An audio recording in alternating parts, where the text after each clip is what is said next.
भाजपा और कांग्रेस का शहरी सीट है, लड़ाई सीधा होता है यहाँ पर, और इस लड़ाई में हर बार भाजपा बाजी मारती है।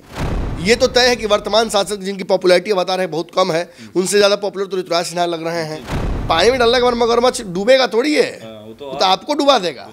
और तेजस्वी अब नीतीश ने डुबाने की कोशिश की लेकिन पानी में फेंक दिया। अगर यहाँ से यादव कोई खड़ा हो जाता है तो ब्राह्मण और राजपूत में टक्कर होती है। इसमें अश्विनी चौबे निकलते जा रहे हैं हर बार। ये कई सर्वेज में आ चुका है कि अश्विनी चौबे इस बार चुनाव नहीं जीत रहे हैं।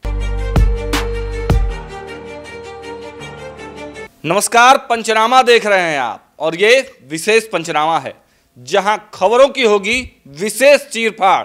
देखिए, रणभेरी बज चुकी है। लगने लगा है कि बिहार और देश चुनावी मूड में आ गया है। 2024 लोकसभा चुनाव के आगाज होते ही तमाम तरह की जो अटकलें हैं वो लगने लगी हैं। हम आज बैठे हैं आपको भारतीय जनता पार्टी के जो 17 सीटिंग सांसद हैं उनमें से किसमें कितना है दम, किन टिकटों पर पूरी तरह से जो भारतीय जनता पार्टी के सीटिंग सांसद हैं वो टिके रह पाएंगे या फिर उनकी टिकट कट जाएगी। तमाम अपडेट्स लेके हमारे साथ आप देख रहे हैं इस विशेष पंचनामा में हमारे डॉक्टर साहब तो हैं ही, साथ में इस विशेष पंचनामा को आगे बढ़ाने के लिए बाबा हैं। तो हम भारतीय जनता पार्टी के जो सीटिंग सीट हैं बारी बारी से उन सीटों पर विचार विमर्श करेंगे और आपको बताएंगे कि आखिर जो सीटिंग सांसद हैं उनमें से किनका पलड़ा भारी है और किनका कट सकता है टिकट। तो सबसे पहले हम चलते हैं जो पटना राजधानी की जो सीटिंग सांसद है पटना साहिब के, उस पर सबसे पहले चर्चा करते हैं। देखिए, जो ताजा सर्वे रिपोर्ट्स आए हैं उसके अनुसार ऋतुराज सिन्हा जो पहले स्थान पर उनको रखा गया है और 44% वोट परसेंटेज के साथ जनता की पहली पसंद बनके ऋतुराज सिन्हा उभरे हैं। लेकिन जो वर्तमान सांसद हैं, बड़े दिग्गज नेता है भारतीय जनता पार्टी के रविशंकर सिंह, वे दूसरे स्थान पर चले गए हैं और उनको वोट परसेंटेज मिला है 36%। बाकी अन्य, तो अन्य में कौन कौन हो सकते हैं, किनका लॉटरी लगेगा और किसका टिकट कटेगा, सीधे चलते हैं अपने डॉक्टर साहब के पास और समझने का प्रयास करते हैं कि आखिर सर पटना साहिब पर क्या होगा। देखिए, आज हम जो बैठे हैं चर्चा करने के लिए, हमने जाना कई किसका किसका टिकट कटेगा, कि कौन सीटें हॉट सीटें हैं। हम आज ये जानने बैठे कि कौन कौन अश्वत्थामा है भाजपा के, जिनका पैर विभिन्न लोकसभा सीटों से उनके स्वयं मोदी भी नहीं ला सकते हैं। यानी अकाट्य हैं, अजेय हैं, अपराजित हैं, उनको कोई हरा नहीं सकता है, उनको कोई हटा नहीं सकता है। लेकिन जब आप शुरुआत पटना साहिब से करते हैं तो मुझे ये बात बतानी पड़ेगी कि पटना साहिब का इतिहास ही ऐसा रहा है कि यहाँ कोई अश्वत्थामा रहा ही नहीं। अगर कोई रिपीट भी कर गया हो तो उसको तिबारा रिपीट करने का जल्दी मौका नहीं मिलता है। ये सच्चाई है। सच बात है कि यहाँ मतलब प्रत्याशी इधर से ही नहीं, जो हार गए वो भी बदल जाते हैं। अच्छा, कभी जीतने वाले भाजपा से तो कभी जीतने वाले ही अगली बार कांग्रेस से। कांग्रेस भी प्रत्याशी बदलते रहती है। भाजपा और कांग्रेस का शहरी सीट है, लड़ाई सीधा होता है यहाँ पर, और इस लड़ाई में हर बार भाजपा बाजी मारती है। देखिए, पटना साहिब के अंतर्गत जितनी लोकसभा विधानसभा सीटें हैं उस पर भी भाजपा का दबदबा रहता है। लाला जाति का यहाँ सबसे ज़्यादा दबदबा है, जिसका जातीय गणना में हमने देखा था कि सबसे कम परसेंटेज दिखाया गया था सवर्णों में। खैर, लाला जाति का दबदबा रहा है, उसी के आसपास ये सीट घूमती है। सबसे बड़ी बात यहाँ है कि इस सीट पर जो दावेदारी ऋतुराज सिन्हा की हुई वो उन्होंने खुद घोषित नहीं की, बल्कि मीडिया परसेप्शन बनने लगा। जिस तरीके से वो एक्टिव हुए और महामंत्री बनाया भाजपा ने उन्हें, और मोदी के कोर टीम के मेंबर कहे जाते हैं। यहाँ तक कि देखिएगा, पटना में फिल्म जो एजेंडा फिल्म होती है तथाकथित रूप से, वो भी पत्रकारों को दिखाने का काम वही करते हैं। 3-4 फिल्म तो हम लोग देख लिए। मतलब कहीं ना कहीं मोदी जी की कोर टीम का हिस्सा है, एक मजबूत बिजनेसमैन के पुत्र हैं। इस सीट पर उनके पिता का भी एक समय में बड़ा मन था चुनाव लड़ने का, लेकिन राज्यसभा जाकर फिर वो सेटल हो गए। चाहती नहीं थी भाजपा कॉन्फ्लिक्ट करना। लेकिन जैसे ही शत्रुघ्न सिन्हा यहाँ से हटे, भाजपा यहाँ थोड़ी देर के लिए विचलित हुई थी, और उस विचलितता में भाजपा ने रविशंकर को बुलाया था। रविशंकर ने आकर यहाँ पर भाजपा का नाव जो कहा था कि डूबती हुई नाव को बचा लिया था। लेकिन अब दिक्कत क्या है कि रविशंकर के नाम में ही छेद हो गया है। जब से मंत्री से हटे हैं तब से उनकी उल्टी गिनती शुरू हो गई है। और रविशंकर प्रसाद के लिए सबसे बड़ी समस्या इस सीट पर यह है कि उनकी उम्र अब ज़्यादा हो गई है और नेचुरल प्रोसेशन में उनके पुत्र अभी उस तरह से एक्टिव हैं भाजपा में, लेकिन उनकी सीट को माने हस्तांतरित कर सके ये उनमें अभी एक्टिविटीज नहीं है। तो कहीं ना कहीं ऋतुराज सिन्हा दिखते हैं। बीच में आपने देखा कि इस क्षेत्र के एक विधायक हैं नितिन नवीन, वो भी यहाँ से सीट पाने के लिए बहुत इच्छुक थे। जदयू भी इन सीटों पर कई लोगों का नाम लेती है। जदयू की तरफ से इस सीट पर एक बड़ी दावेदारी परिमल जी की थी, जो कि प्रवक्ता थे, फिर बाद में अलग अलग पदों पर रहे। इस सीट पर जदयू की तरफ से एक और दावेदारी पूर्व से रही है, वो है रणवीर नंदन की, प्रोफेसर रणवीर नंदन, जो दावेदारी सुनिश्चित नहीं हो पा रही थी जदयू में, तो वो भाजपा में चले गए और अब भाजपा से उनकी भी दावेदारी है। अच्छा, बिल्कुल उनकी भी दावेदारी है। वो भी सब एक ही समाज से आते हैं, एमएलसी रहे हैं, बड़े पदों पर हैं। और अब कहा था कि बिहार भाजपा में एक बहुत मजबूत कद्दावर नेता की जरूरत थी, वो है। और कहा था कि नीतीश कुमार की वापसी के भी कारण कहीं ना कहीं हल्का फुल्का वो भी हैं, क्योंकि वो हटे तो नीतीश को एहसास हो गया कि नहीं भाई उधर चले गए हैं, तो हम लोग को भी अब सोचना चाहिए कुछ। और इन सारे दिग्गज लाला नेताओं में से, कायस्थ नेताओं में से फिलहाल ऋतुराज बहुत मजबूत नजर आ रहे हैं, लेकिन दावेदारी सबकी है। भाजपा एक ऐसी पार्टी है जो वाइल्ड फैसले लेती है। ये तो तय है कि वर्तमान सांसद जिनकी पॉपुलैरिटी बता रहे हैं बहुत कम है, उनसे ज़्यादा पॉपुलर तो ऋतुराज सिन्हा लग रहे हैं। हमारे जो पॉपुलैरिटी इंडेक्स है उसमें रणवीर नंदन का नाम भी बहुत ऊपर है, और हमारे इस इंडेक्स में वर्तमान जो विधायक हैं यहाँ के बांकीपुर के, उनका भी नाम बहुत इंडेक्स में ऊपर है। क्यों? क्योंकि वो भी यही बात कह रहे थे अपने लोगों से, करीब लोगों से, कि हम भी लोकसभा लड़ना चाहते हैं, ये हमारे पिता की सीट रही है, यहाँ से हम चाहते हैं कि हमको आशीर्वाद मिले, लेकिन हम किसी का विरोध नहीं करेंगे। अगर पार्टी चाहेगी तो हम करेंगे। छत्तीसगढ़ गए थे, छत्तीसगढ़ में पार्टी को जिताया, तो जिताने के बदले रिवार्ड तो कुछ मिलेगा ना। अब अगर मंत्रिमंडल विस्तार में उनका अगर मंत्री बन जाते हैं तो समझ लिए कि भाजपा ने उनको निपटा दिया। अच्छा। टिकट उनको नहीं मिलेगा। हाँ, और एक और बात कह रहे लोग कि ऋतुराज सिन्हा तो भाई मंत्री महामंत्री बन चुके हैं, उनके पास दायित्व तो बहुत है, तो एक लोकसभा सीट तक सीमित करना उनको नहीं चाहेगी भाजपा। देखते हैं, अब लगातार वो बाहर काम करते रहते हैं, तो ऐसे में तो प्रबंधन के भी मास्टरमाइंड माने रणवीर नंदन भी एक बड़ा नाम सामने दिख रहे हैं। कोई नेचुरल उनकी अभी फिलहाल इधर उधर ज़्यादा 3-5 भी उनका नहीं है। तो सिटिंग सांसद का यहाँ से टिकट मेरे हिसाब से कट रहा है। बाबा से पूछते हैं, बाबा क्या हो सकता है, सिटिंग सांसद का टिकट यहाँ से कट सकता है? देखिए, नमन जी ने बहुत सारे चीज़ों को रखा इसमें, इन्होंने कई लोगों का नाम रखा, और ख़ास करके जब कायस्थ सीट है, इससे पहले भी आपने देखा होगा कि शत्रुघ्न सिन्हा यहाँ चुनाव लड़ चुके हैं, जीत भी चुके हैं। फिर शत्रुघ्न सिन्हा जब टिकट नहीं मिला तो रविशंकर प्रसाद को लाया गया, चूँकि ग्राफ उनका गिर रहा था। और भारतीय जनता पार्टी चूँकि ये शहरी क्षेत्र है, यहाँ प्रयोग करती है, और प्रयोग जरूरी भी है। एंटी इनकम्बेंसी बहुत जल्दी लागू हो जाता है इस सीट को निकालना, कारण कि ये प्राइम सीट है और राजधानी का सीट है, इसलिए भारतीय जनता पार्टी शहरी क्षेत्रों में आप जानते हैं कि अपना प्रभाव जमाती है। ऐसी स्थिति में रविशंकर प्रसाद का टिकट जो है वो कटता हुआ नजर आ रहा है। हालांकि रविशंकर प्रसाद के बारे में अगर कह दें तो रविशंकर प्रसाद पूरी तरह से अपनी तैयारी कर रहे हैं। उन्होंने अपना आईटी सेल वगैरह सब बनाने का काम भी शुरू कर दिया है, लेकिन जो वर्तमान परिस्थिति बनी है और जो भारतीय जनता पार्टी की वर्तमान स्थिति है उसमें रविशंकर प्रसाद फिट नहीं बैठ रहे हैं। नमन जी ने बताया भी कि जिस दिन से वो मंत्रिमंडल से हटे वहीं से उनकी उल्टी गिनती शुरू हो गई। हालांकि उनके चेहरे के जो बॉडी लैंग्वेज है वो भी बताते हैं, आप देखे होंगे कितना दूर वो खड़े हैं। कभी वो शीर्ष पे हुआ करते थे, पार्टी के मुख्य प्रवक्ता हुआ करते थे, पार्टी का आइडियोलॉजी को सामने रखा करते थे, लेकिन उन सबसे उनको वंचित कर दिया गया। ऋतुराज सिन्हा की बात करें तो ऋतुराज सिन्हा अभी 1 नंबर पे चल रहे हैं। हालांकि उनके पीछे पीछे बड़ी तेज़ी से दौड़ लगा रहे हैं नितिन नवीन और रणवीर नंदन। हालांकि और कई नाम हैं, लेकिन ये 4-5 नाम जो है वो काफ़ी तेज़ी से आगे चल रहे हैं। रविशंकर प्रसाद के बारे में कहा जाता है एक तरह से तारनहार है भारतीय जनता पार्टी के। जब कोई बड़ा मुद्दा फंस जाता है राष्ट्रीय स्तर का, तब रविशंकर प्रसाद को लाया जाता है और तब वो विपक्ष को गर्दा उड़ा देते हैं। अगर आप ये बात कह रहे हैं तो मैं आपको छोटी सी बात बताता हूँ कि आप रविशंकर प्रसाद के बारे में बताएं, रणवीर नंदन के बारे में आपको शायद नहीं पता है। रणवीर नंदन का एक बड़ा ही व्यापक इतिहास रहा है। छात्र राजनीति से ही लेकर के उनको दबंग राजनीतिज्ञ कहा गया है, और खास करके उनका जो संगठनिक जो उनका ढांचा रहा है वो बड़ा ही मजबूत रहा है, चाहे वो बिहार में रहे हों या यूपी की। एक बात मुझे जानकारी मिली थी बहुत पहले, मैं जब बातचीत कर रहा था और किसी से, शत्रुघ्न सिन्हा से मेरी बातचीत हो रही थी, तो उन्होंने बताया था कि जब रणवीर नंदन वहाँ पहुँचे तो योगी आदित्यनाथ को भी उन्होंने बहुत सारी बातें बताई थी 2017 के चुनाव में। आपको बता दें कि उन्होंने स्पष्ट तरीके से बताया था कि ये कायस्थों का सीट है, यहाँ 1.5 लाख से ज़्यादा कायस्थ हैं और यहाँ कायस्थ को आपने क्यों नहीं दिया, ये पूरा आइडेंटिफाई किए थे। ऐसी स्थिति में आप समझ लीजिए कि रणवीर नंदन भी कमज़ोर घोड़ा नहीं है।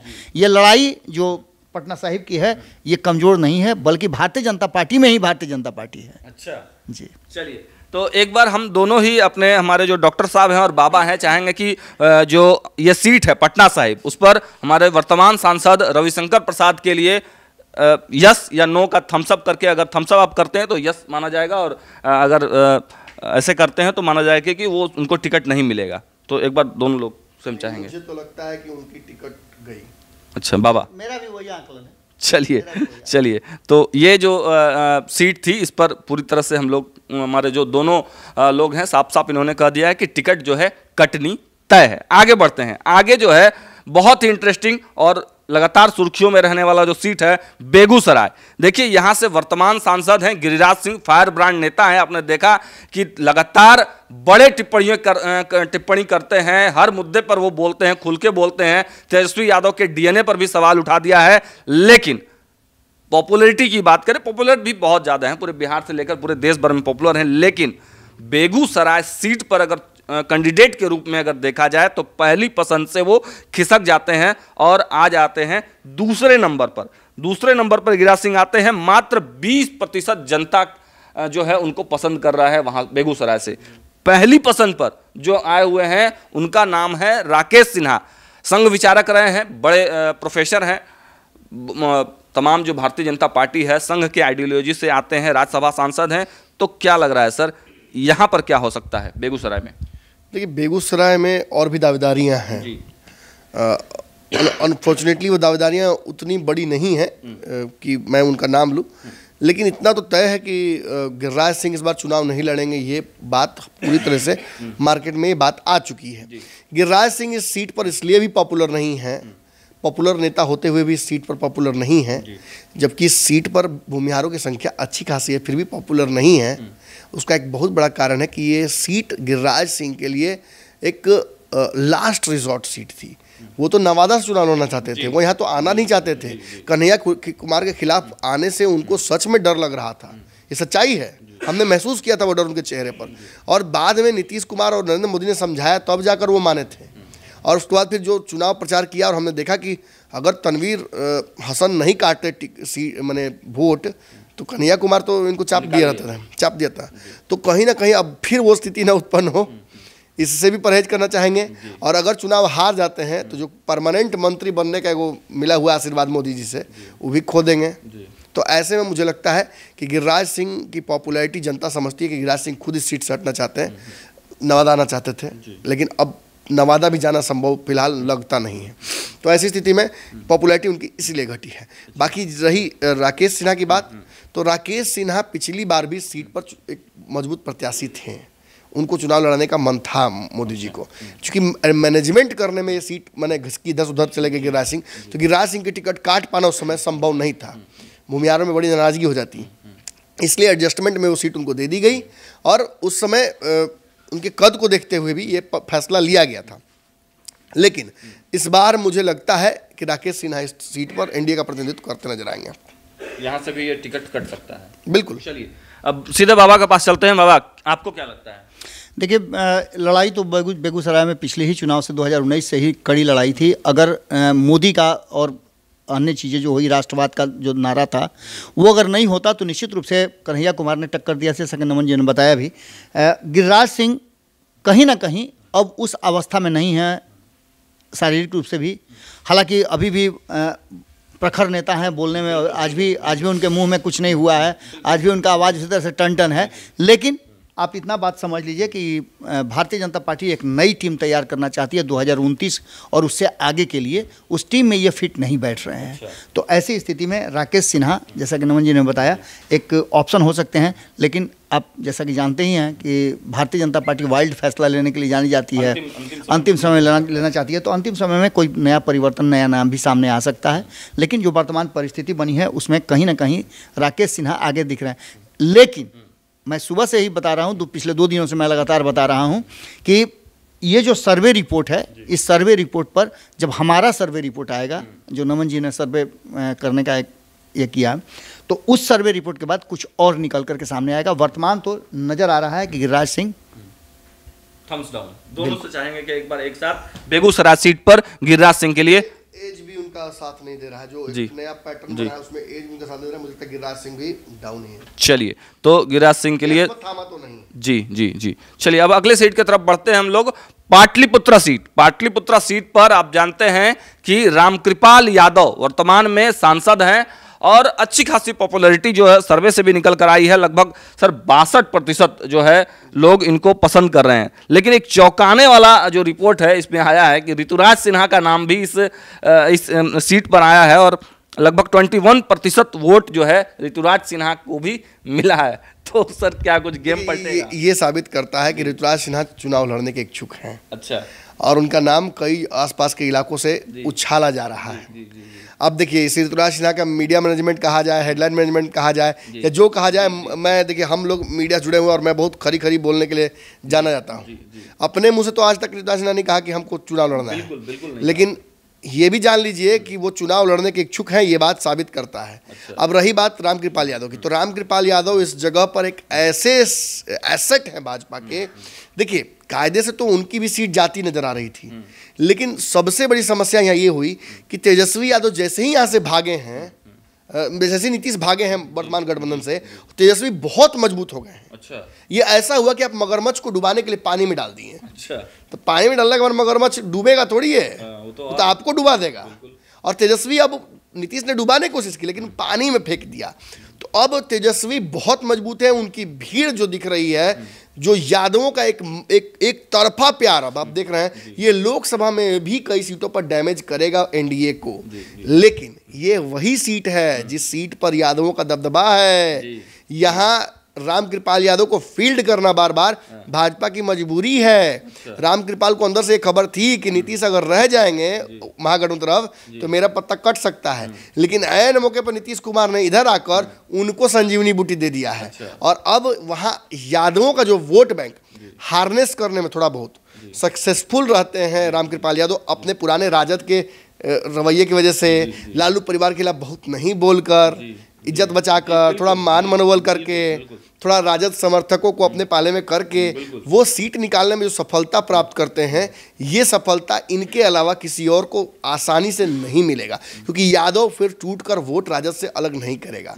इस बार इस सीट पर पुनः मीसा भारती चुनाव लड़ेंगी और मीसा भारती हर बार इनको कितना नेक टू नेक चैलेंज देती है आपको पता ही है। हर बार खबर आने लगती है कि मीसा भारती जीत रही हैं और लास्ट में कोई खेल हो जाता है। अब खेल होता क्या होता है हमको नहीं पता, लेकिन जीतते जीतते मीसा भारती हार कैसे जाती है, एक बड़ा सवाल खड़ा होता है ना। इस सीट पर रितलाल से लेकर और तेज प्रताप यादव से लेकर भाई वीरेंद्र तक सबका एक ही टास्क है कि मीसा भारती को जिता देना है। तो मीसा भारती जैसे अगर हाथी से हथसार करना है तो इधर से भी आपको कम से कम थोड़ा ही कमजोर जानवर लेकिन उतना खोजना तो पड़ेगा ना।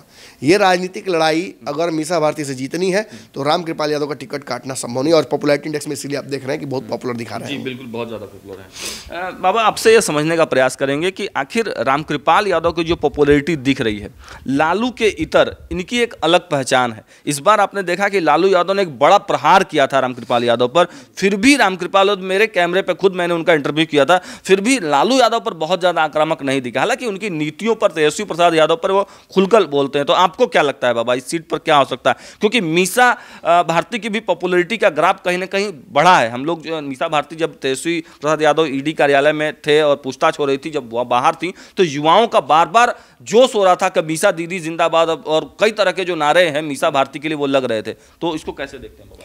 देखिए, सबसे बड़ी बात है कि जो पाटलिपुत्रा का सीट है ना, ये प्राइड है कहीं ना कहीं राष्ट्रीय जनता दल का। कभी लालू प्रसाद हारे, अपने ही अनुयायी से हारे थे, रंजन यादव से।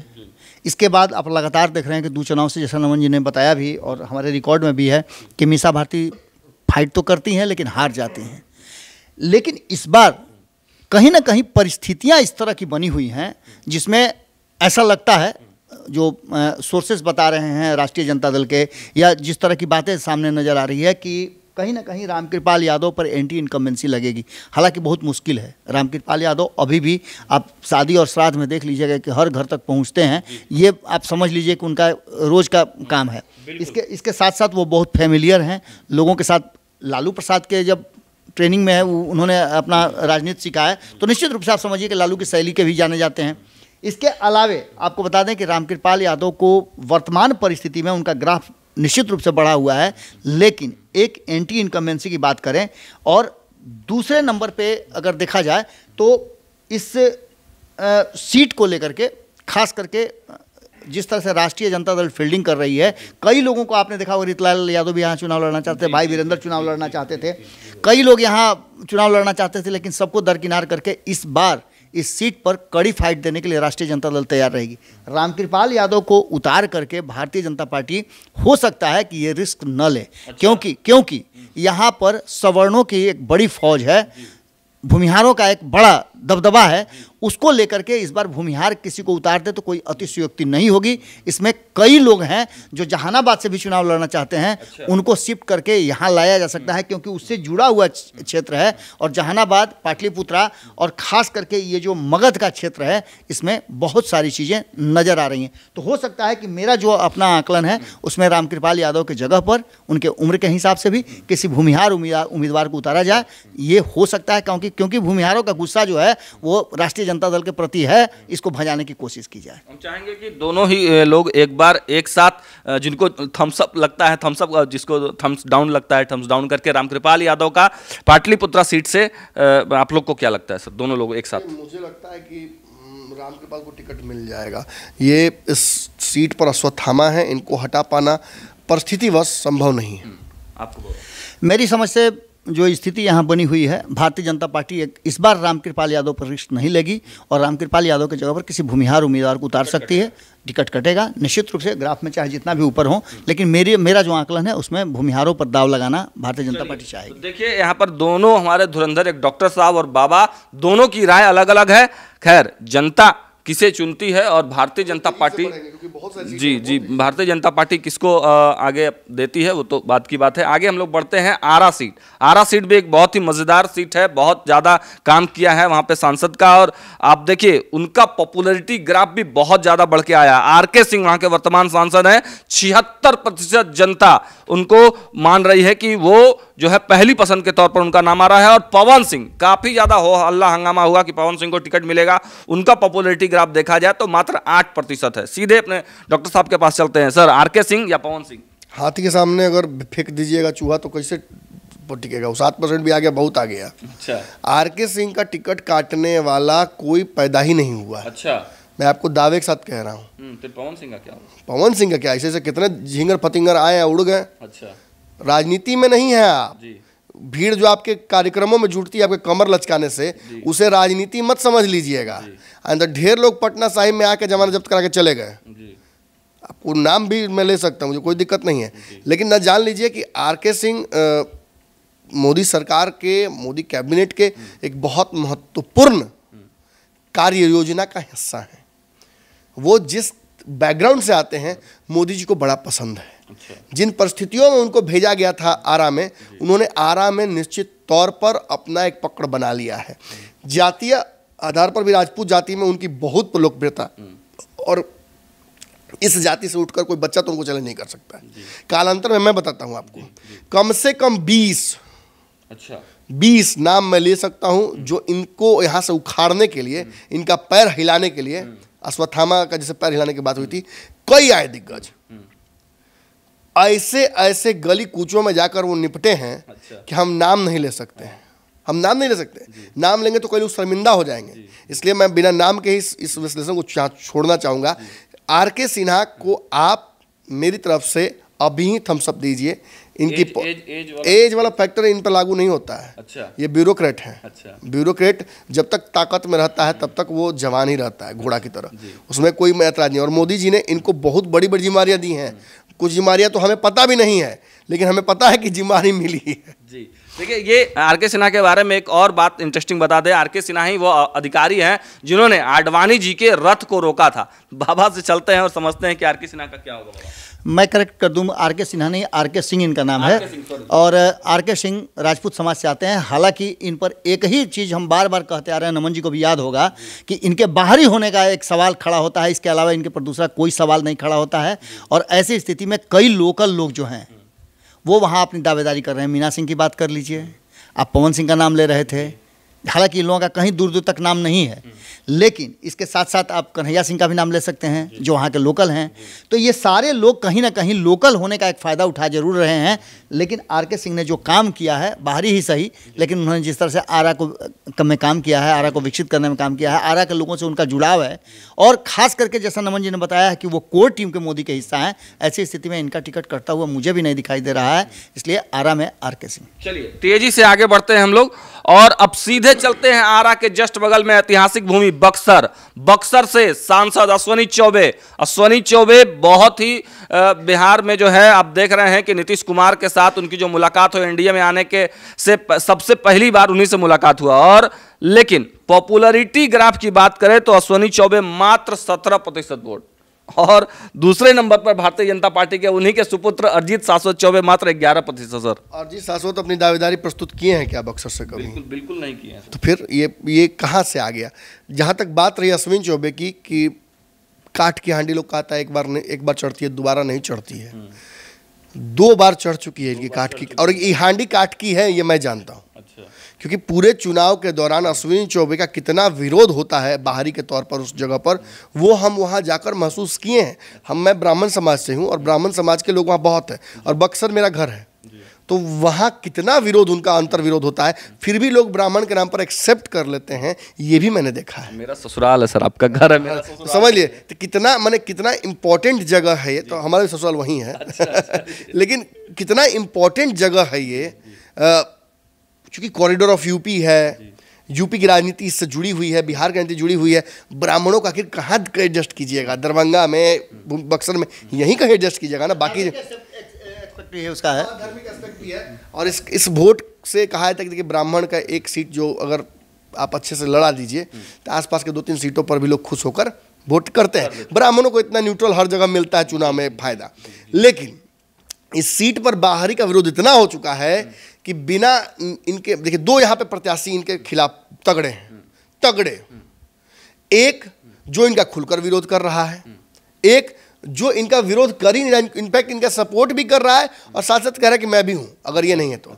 मैं मनोज मिश्रा की बात कर रहा हूं, डॉक्टर मनोज मिश्रा, जो कि एशिया के टॉप गैस्ट्रोएंटरोलॉजिस्ट में उनका नाम आता है, और वो इस सीट पर कई सालों से प्रयासरत हैं। लेकिन चूंकि अश्विनी चौबे को बार बार मिल जाता है ये सीट, तो वो विरोध नहीं करते हैं। ना तो चूंकि पार्टी का विरोध नहीं कर सकते हैं, मोदी जी के फैसले का विरोध नहीं कर सकते हैं, समाज भी वही एक है तो विरोध नहीं कर सकते, उल्टा कैंपेन करते नजर आते हैं मोदी इनके अश्विनी चौबे के लिए। तो इस बार ये कन्फर्म हो चुका है, ये कई सर्वेज में आ चुका है कि अश्विनी चौबे इस बार चुनाव नहीं जीत रहे हैं। ये सीट आरजेडी जीत जाएगी, कांग्रेस जीत जाएगी, लेकिन वो नहीं जीतेंगे, नहीं जीतेंगे। कांग्रेस भी यहाँ से ब्राह्मण को लड़ने की तैयारी कर रही है, मुन्ना तिवारी को, और राजद भी यहाँ से फिर राजपूत उतारने की तैयारी कर रही है, मजबूत राजपूत है। तो अब अगर समझ लीजिए, अगर यहाँ से अश्विनी चौबे फिर भी चुनाव लड़ते हैं तो हार निश्चित है, लौंडा डांस होगा। अब देखिए, वो तो मशहूर, हम तो मजबूत पत्रकार हैं, तब कमजोर पत्रकार बेचारा काहे आप चाहते हैं कि बड़े अच्छी जोक सपाट। अश्विनी चौबे का यहाँ नेचुरल उत्तराधिकारी मनोज मिश्रा हैं। अच्छा। और वो लगातार जनसंपर्क कर रहे हैं, आप देखिए उनके फेसबुक ट्विटर पे लगातार मीडिया में छाए हुए हैं। मनोज मिश्रा विरोध नहीं कर रहे हैं अश्विनी चौबे का, लेकिन एक और मिश्रा है, आनंद मिश्रा। अच्छा। जो पैरासूट से आए हैं। अच्छा। जो आए हैं मतलब असम से, तो पैरासूट हेलीकॉप्टर लेना पड़ता है ना, तो वहां से आए हैं। मीडिया मैनेजमेंट तगड़ा कर रहे हैं, हेडलाइन मैनेजमेंट खूब कर रहे हैं, IT सेल पहले से काम कर रही है, और इनके अब राजनीतिक सपोर्ट तो नहीं कहेंगे क्योंकि राजनीतिक मैंने कुछ तो अभी तक दिखा नहीं है, लेकिन इनके चमचे प्यादे बेलचे जो हैं वो वहाँ पर माहौल बनाना शुरू कर चुके हैं। एक कार्यक्रम भी कराने की कोशिश की अश्विनी चौबे के खिलाफ, पूरा प्रायोजित करके अश्विनी चौबे से पकड़ लिए, मार उठा पटक हो गया सब। एक पत्रकार भी बेचारा उस चक्कर में बेइज्जत हुआ। अब सच्चाई यही कि देखिए, यही इस सीट की सच्चाई है। मनोज मिश्रा इज्जत से चाहते हैं कि काम हो जाए, आनंद मिश्रा चाहते हैं कि नहीं, हमको तो भाई हेमंत क्या नाम है, हेमंत विश्व शर्मा ने हमको भेज दिया है, टिकट दे के भेजे हैं। अच्छा। हमको मोदी जी से नहीं चाहिए, हेमंत विश्व शर्मा बोल दिए मुख्य कानून 6, अब वहां से भेजे। अब क्या दोस्ती है हेमंत शर्मा इनके बीच में, कई थ्योरीज आती हैं, अब उन थ्योरीज में तो मैं नहीं जाऊंगा, बट एक बात जरूर समझ में आती है कि ये किसी भी शर्त पर इस सीट पर दावेदारी अपनी प्रस्तुत कर रहे हैं। ये वॉलंटियरी रिटायरमेंट ले लिए हैं, ये अपने से घोषित कर दिए कि भाई हम तो चुनाव लड़ रहे हैं, हमको मोदी जी टिकट दे दिए हैं, भाजपा ज्वाइन कर लिए, सब कुछ एक ही दिन में कर लिए हैं, और अब ये बक्सर में घूम भी रहे हैं। तो कहीं ना कहीं मुझे लगता है कि अश्विनी चौबे जी का नहीं होता कि देखिए, गरम दल नरम दल दोनों, तो दोनों लग गया, तब अंग्रेज को बुझा गया कि भारत छोड़ना ही पड़ेगा। तब इधर से अंग्रेज देखिए, 2 मिश्रा मिलकर एक चौबे का यहाँ दोनों ब्राह्मण मिलकर तीसरे ब्राह्मण को हटाने के चक्कर में लगे। सीधे बाबा के पास चलते हैं। बाबा, आपका क्या आकलन है? देखिए, नमन जी ने लगभग सारी बातें बता दी। इसमें मैं 2 पॉइंट सिर्फ जोड़ना चाहूँगा। एक तो इन्होंने कहा कि ये सीट अगर अश्विनी चौबे को और बाहरी होने का जो लग रहा है टप्पा, उसको लेकर के अगर ज़्यादा भारतीय जनता पार्टी इमोशनल हुई तो ये सीट हाथ से जा सकती है। वहीं आपको मैं बता दूं कि ददन पहलवान भी एक यहाँ बड़े फैक्टर हैं, जो बार बार ये कहते हैं। पिछली बार 2019 के चुनाव में उन्होंने कहा था कि इस बार तो चूंकि नीतीश कुमार हमारे साथ थे तो हमने सपोर्ट कर दिया। उस समय वो जदयू में हुआ करते थे, लेकिन उसके बाद जदयू से कहीं ना कहीं उनका जो है नाता अब नहीं रह गया है, जदयू से वो बाहर हैं। तो ऐसी स्थिति में उन्होंने भी अपना ताल ठोक लिया है और अलग अलग दलों से तैयारी अपना कर रहे हैं। भारतीय जनता पार्टी के संपर्क में भी हैं, रालोसपा के भी, आरएलएम के संपर्क में भी हैं, चिराग पासवान के भी संपर्क में हैं। ऐसे जदयू से भी वो संपर्क करना चाह रहे हैं। लेकिन इन सारी बातों के साथ साथ एक नाम अशोक पांडे का भी आ रहा है, जो वहाँ से भी तैयारी कर रहे हैं, वो भी अपना प्रयास में लगे हुए हैं। बाकी नाम नमन जी ने बता दिया। और यहाँ का जो जातीय समीकरण है वो ब्राह्मण, राजपूत और यादव, तीनों बराबर मात्रा में हैं। अगर यहाँ से यादव कोई खड़ा हो जाता है तो ब्राह्मण और राजपूत में टक्कर होती है। इसमें अश्विनी चौबे निकलते जा रहे हैं हर बार। इस बार भी ये सीट कहीं ना कहीं ब्राह्मण के हाथ में निश्चित रूप से जाता हुआ दिखाई दे रहा है भाजपा की तरफ से। लेकिन बाकी के जो दल हैं वो अपने अपने हिसाब से अपना जातीय समीकरण बिठाएंगे। टिकट कटेगा निश्चित रूप से अब टिकट कटना तय है। अगला सीट औरंगाबाद, सीधे चलते हैं औरंगाबाद सीट। देखिए, यहां से वर्तमान जो सांसद हैं सुशील कुमार सिंह, 42% लोगों ने इनको पसंद किया है। वहीं प्रवीण कुमार को 31% लोगों ने। सीधी सी बात है, आप सुन लीजिए। नमन जी बताएं उससे पहले मैं बता दूं आपको कि सुशील सिंह का सीट कटता हुआ दिखाई दे रहा है। एक तो उनका अच्छा संबंध नहीं रहा है नीतीश कुमार से। एक तो पहले ही नीतीश कुमार उनसे नाराज चल रहे हैं, क्योंकि नीतीश कुमार को लेकर के जब वो एनडीए में नहीं थे नीतीश कुमार, तो बहुत सारी बातें उन्होंने कहा था। दूसरा, इन पर एंटी इनकम्बेंसी भी लागू है। ऐसी स्थिति में सुशील सिंह का औरंगाबाद में कई ऐसे उम्मीदवार हैं, दावेदार हैं जो तैयार हो चुके हैं। तो ऐसी स्थिति में भारतीय जनता पार्टी को सोचना पड़ेगा, अगर ये सीट निकालना है तो सुशील सिंह को इस सीट से हटाना पड़ेगा। उनके जगह पर नया प्रत्याशी देना पड़ेगा। इसलिए मेरी तरफ से सुशील सिंह का जाना। चलिए सीधे अपने संपादक सर के पास चलते हैं। सर, आपका क्या राय है? सुशील सिंह की जो सीट है, ये सबसे बड़ी बात जान लीजिए कि ये अकेली सीट मुझे दिख रही है। ऐसे तो कई सीटों का नाम आता है, लेकिन ये अकेली सीट दिख रही है जिसे जदयू चाहता है भाजपा से कि वापस कर दे हमको। अच्छा। जदयू ही चाहता है कि ये सीट उसको मिल जाए वापस। नीतीश इस सीट पर एक बदला का एक नया तरीका निकाल कर ले आए हैं, और कई लोगों का नाम है, लेकिन अब ऐसे हल्के वे में नाम लेना सही नहीं होगा। तो कहीं ना कहीं इस सीट पर और भी जो नाम है वो आगे चल के हम आपको बताएंगे। वो ऐसा ठीक है, अब समय है तो परिस्थितियों के हिसाब से कुछ चीज़ें अपने आप भी सामने आती हैं। लेकिन ये सीट भाजपा निश्चित तौर पर सोच रही है। देखिए, एक और यहाँ पेच फंस जाता है कि सवर्णों की सीट है। भाजपा सवर्णों के सीट पर बहुत छेड़छाड़ करना चाहेगी नहीं, क्योंकि उससे फिर एक जनरल पॉपुलर चल रहा है कि भाई सब ओबीसी को दे रहे हैं। सबसे बड़ी बात इसमें मैं बताना चाहूँगा कि राजपूतों को इस बार कम किया जाएगा, और यही कारण है कि इनका भी सीट जाता हुआ दिखाई दे रहा है, क्योंकि राजपूतों की संख्या बहुत ज़्यादा है, उसको बांटना भी पड़ेगा। ये मानते भी हैं, नीतीश कुमार ये मानते भी हैं कि भाई जनसंख्या के हिसाब से ही चीज़ें हों, लेकिन भाजपा को कुछ मिक्स मैच भी करना पड़ता है। तो आखिर यहाँ नहीं तो कहाँ राजपूत है ना। जी बिल्कुल। तो मेरे हिसाब से मुझे लगता है कि इनको मिल जाएगा टिकट। अच्छा, मुझे लगता है कि इनको आपको लग रहा है कि मिल जाएगा? हाँ, क्योंकि नीतीश कुमार भाजपा से सीट ले लें, ये आज की परिस्थिति में हमको नहीं दिखता है। आपको लगता है अभी फिलहाल नीतीश कुमार ने भाजपा से बहुत कुछ ले लिया है, डेबिट में चल रहे हैं अब। आपको लगता है बाबा नहीं मिलेगा? सुशील सिंह फ्रेम से बाहर है, मुझे लगता है कि सुशील सिंह को नहीं मिलेगा। यहाँ पर दोनों लोगों की राय अलग अलग। सीधे आगे चलते हैं। पूर्वी चंपारण में वर्तमान सांसद राधा मोहन सिंह बहुत ज्यादा 43% लोग मानते हैं कि ये पहली पसंद है, और मात्र 12% प्रमोद कुमार सिंह, 7% श्याम बाबू यादव। राधा मोहन सिंह के बारे में क्या कहेंगे सर? देखिए, दिग्गज नेता हैं, पॉपुलर रहे हैं। मोदी जी चाहते तो हैं कि नए लोगों को मौका दिया जाए, लेकिन पूरा का पूरा घर में माने सब नए लोगों को नहीं ना मालिकाना दे दिया जाता है, एगो बूढ़ा बिठाना पड़ता है। और राधा मोहन सिंह पुराने दिग्गज हैं, केंद्र की बड़ी रिस्पॉन्सिबिलिटियों को संभाल चुके हैं। मोदी जी को जब आवश्यकता पड़ती है ऐसे किसी नेगोशिएशन की, तो वो उन्हीं को खोजते हैं। तो मुझे लगता है कि उनकी सीट काट पाना संभव नहीं है, बहुत कंफर्ट जोन में वो हैं। अच्छा बाबा, एज भी तो अधिक हो गया। बिल्कुल, नमन जी ने ठीक ही कहा कि नरेंद्र मोदी काटना नहीं चाहते, लेकिन मजबूरियां भी कुछ होती हैं ना कहीं वो मजबूरी रहेगी। और मैं बार बार कह रहा हूं कि राजपूतों को लेकर के भारतीय जनता पार्टी पर यह लगता है कि वो राजपूतों को ज़्यादा तरजीह देती है, बाकी के जो सवर्ण हैं वो थोड़ा सा नाराज़गी रहते हैं। जैसे अब मानते हैं कि भूमिहार नाराज रहते हैं, ब्राह्मण भी नाराज होते हैं कि एक दो सीट हमको काहे देते हैं। तो ऐसी स्थिति में इसको सवर्णों के बीच में बांटा जरूर जाएगा। और यहाँ जो आप पूर्वी चंपारण की बात कर रहे हैं, यहाँ और भी कई ऑप्शन हैं। राधा मोहन सिंह का सीट यहाँ से हम जाता हुआ मुझे दिखाई दे रहा है। भले ही उनको परसेंटेज चाहे जो भी मिला हो, लेकिन उम्र के हिसाब से इनको, बाकी सब में इनमें कोई खामियां नहीं है, लेकिन उम्र के हिसाब से आपने देखा ही होगा कि मंत्रिमंडल को भी इनसे लिया गया। तो ये सब सारी चीज़ें बता रही हैं कि कहीं ना कहीं एक संदेश दे दिया है भारतीय भाजपा। तो यहाँ भी मुझे लगता है कि इनको मिल जाएगा। बाबा को तो मुझे लगता है कि नहीं लगता कि मिलेगा। जब बाबा को लगता है कि यहाँ से नहीं मिलेगा, तो देखिए यहाँ पे हमारे दोनों ही जो लोग हैं उनको लगता है कि एक लोग, हमारे संपादक को लगता है कि टिकट मिल जाएगा, लेकिन बाबा को लग रहा है कि नहीं मिलेगा। चलिए, तो अगले सीट पे हम लोग चलते हैं पश्चिमी चंपारण की तरफ। पश्चिमी चंपारण में देखिए भाजपा के पूर्व प्रदेश अध्यक्ष संजय जायसवाल का सीट है, लेकिन मात्र 35% जो लोग हैं उनकी पहली पसंद बने हैं संजय जायसवाल। दूसरे नंबर पे सतीश चंद्र दुबे, जो कि वर्तमान में राज्यसभा सांसद भी हैं भारतीय जनता पार्टी से, उनको मिला है। तो क्या लगता है सर, संजय जायसवाल का टिकट कटेगा? एनडीए के कुछ और भी घटक दल हैं जो इस सीट पर अपना दावा चाहते हैं। अच्छा, लेकिन चूंकि हम भाजपा की बात करें तो हम इस पर मैं बहुत डिस्कस नहीं करना चाहूँगा, लेकिन संजय जायसवाल की पॉपुलैरिटी भाजपा में बड़ी तगड़ी रही है। धीरे से अपने आप को खुद ही संजय जायसवाल जी ने, जब से वो अध्यक्ष पद से हटे हैं, थोड़ा अलग किया। और आप देखिए कि उन्होंने एक हाल ही में अपने, मैं पर्सनल नहीं हो जाता हूँ किसी के लाइफ में, लेकिन मैंने देखा कि अपने पुत्र या पुत्री किसी की शादी उन्होंने की थी।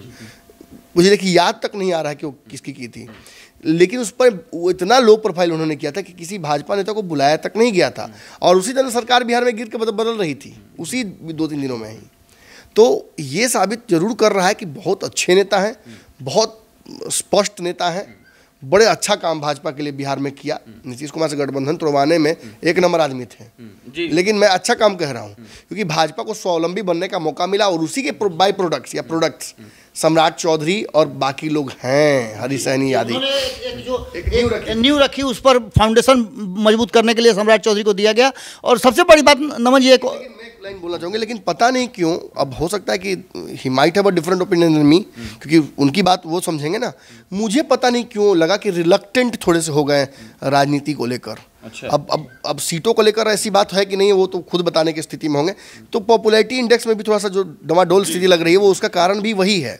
और सतीश चंद्र दुबे का बात जहाँ तक है, तो उनकी राज्यसभा समाप्त होने की स्थिति में है, कुछ दिन में समाप्त होगी, तो वो भी काफ़ी दिन से वेटिंग पीरियड में है। तो हो सकता है कुर्बानी भी दिया है उन्होंने, बड़ी कुर्बानी अपनी पार्टी के लिए 2019 में दिया था, हालांकि उसका रिवार्ड उनको मिला था। लेकिन वर्तमान परिस्थिति में मैं बता दूं, नमन जी ने बहुत सारी जानकारियां दी, शारीरिक रूप से स्वास्थ्य के दृष्टि से भी काफ़ी परेशान रह रहे हैं।